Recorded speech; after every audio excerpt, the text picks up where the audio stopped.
lots of people have been tempted to move to the southeast in the past, but increasingly people are not doing so, even if it is the economic engine, because the housing supply is so low and it's prohibitively expensive.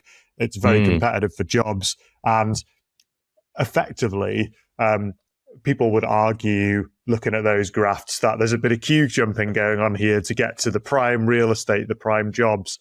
And so all of this and what it does to social cohesion, when people feel like, despite what they're being told about GDP being a good thing, is it still cutting them off from somehow moving around if they should so wish. So where we go, I don't know. But the other thing, which I think has been a big driver of immigration of late, is education. And as you know very well, is mass education is something that we have pursued as a policy goal since Blair's accession to Labour leadership, and then his premiership of the country. The key policy tenet of education. Let's get 50% of our kids going to university. It was around 15% at the time. There's a whole bunch of effects that I had, right? I felt it as someone who watched all my friends go off, and I didn't go to university and suddenly felt very, very inadequate. And then actually, similar to what you were saying, is many of them came out without the panacea having been reached. And they were like, oh, you probably did a good thing not going to university, but it didn't make me feel any less inadequate. So there was that angle, but also having effectively pursued this policy goal of molding people in the anywhere mold, the liberal metropolitan view. Let's get everyone to be global citizens because we're global Britain, we're cool Britannia, we're compassionate. We kind of carried that on. Is we also wanted to invite lots of people in to our new university economic model, which costs an awful lot of money if you're an international student. And so all of those rising economically developed areas like China, India, and obviously other places like the US and more distant lands are paying an awful lot of money to get here to be able to say, I've been to a United Kingdom university.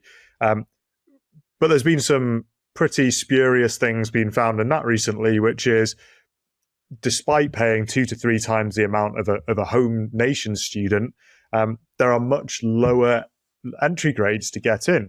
And so it feels like British or British residents, British citizens, those currently here are being pushed out in another way, which is I have to get into this university, I need 3 A's, 3 B's, but my contemporary from China needs 3 D's, 3 E's.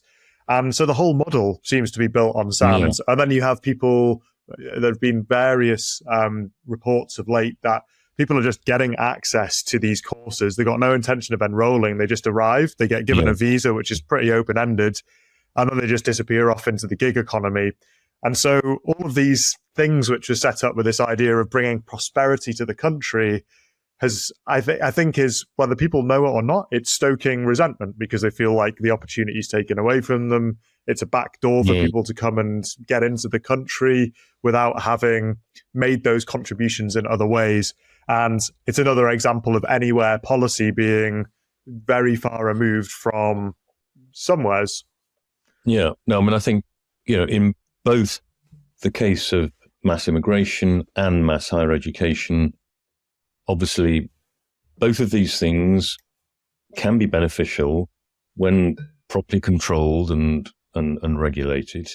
But in both cases, I think we've obviously overshot what is in the interests of the average citizen, and I haven't seen enough kind of rethinking. I mean, there clearly are people in the political class who are rethinking their assumptions about both of these, but both of these sort of overshoots. I mean, I think just to go back, I think you're absolutely right about to go back briefly to the immigration one. I think you might even argue that one of the reasons for the very close vote in the Scottish independence referendum was a product of less mixing between Scots and English people in the last 20 years or so, partly because large-scale immigration has meant there are kind of fewer jobs for, a young Scot who thinks, oh, well, go down and work in London for 2 or 3 years and then come home. Interesting. With normally, one would expect normally quite a few English friends and those kind of personal connections. Sassenach aren't as bad as I thought they were. Yeah. And I mean, just again, briefly on the, as you probably know, just over half of UK citizens already take out more from the system than they pay in terms of sort of tax and taking out benefits, tax and national insurance and the benefits that people get. As I was saying earlier, East Europeans probably just about break even, but the big surge in legal migration we've had in the last 2 or 3 years has been mainly non-Europeans who are much more likely to draw on the system than to draw more out of the system than they're putting in, so the economic argument is getting even weaker. And if you look at skill shortages, for example, I mean, we have, one of the arguments made by employers for bringing people in is that we don't have the skills. Of course, one of the reasons we don't have the skills is the employers aren't investing in training. But even there, we have, I think when, large-scale immigration of the first part of this century, I think the proportion of job vacancies that were skill shortage driven was like 15%. 25 years later, very high levels of immigration, and the number of skill shortage jobs is like 32% or something. So it's not helping in that respect either. But on the university point, yes, I mean, this is one of my absolute classic cases, as it were, classic examples, classic cases for the sort of case for the prosecution against the anywhere class was Tony Blair's famous 1999 speech saying 50% of school leavers should go to university.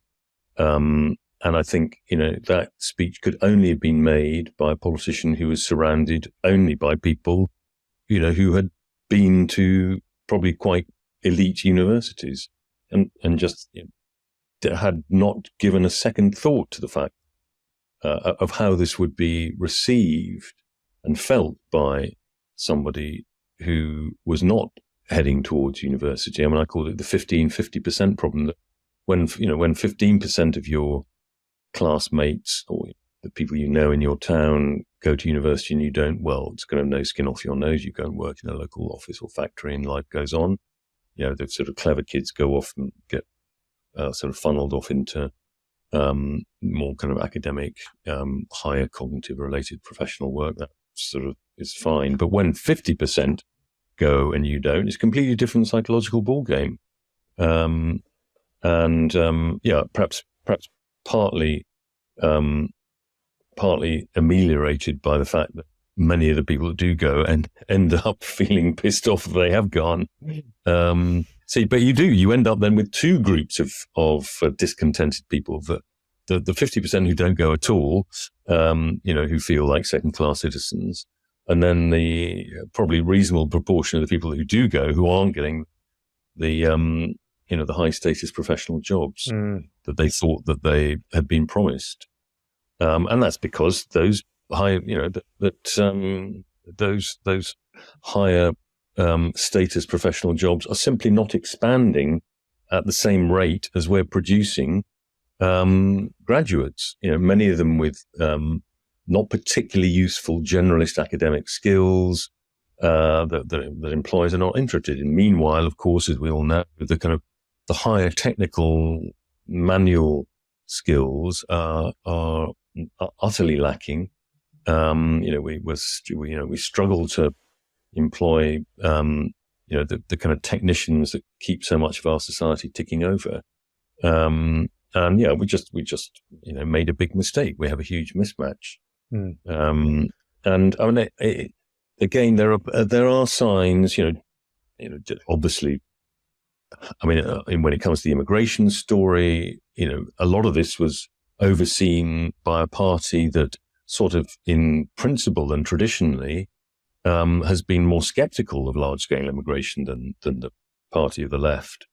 And so some of it was kind of by accident. I mean, there seem to be so many biases in the system.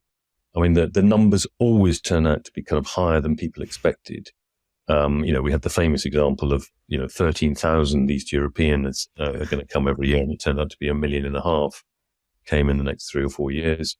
We then discover, when we do finally end that system, we find we expect there to be 3.5 million people from the EU living here, and we discover that there are almost 6 million. I mean, and then the Tories create this sort of post-Brexit immigration system, without giving enough thought to leaving various loopholes. We've had sort of sudden hundreds of thousands of both students and workers bringing independence. Anyway, I mean, there is an element of a sort of blip, a relatively temporary blip about some of the huge numbers in 2022 and when it was like 700, net migration of more than 700,000. 2023 will be probably somewhere similar to that. The numbers will come in. So some of that was a sort of post-Brexit thing, perhaps in the student numbers. We had the Ukraine and the Hong Kong factors. Both of them will be lower in the years to come. Labour will actually benefit, I think, from quite sharply falling immigration, partly due to the fact that some of these loopholes have been closed.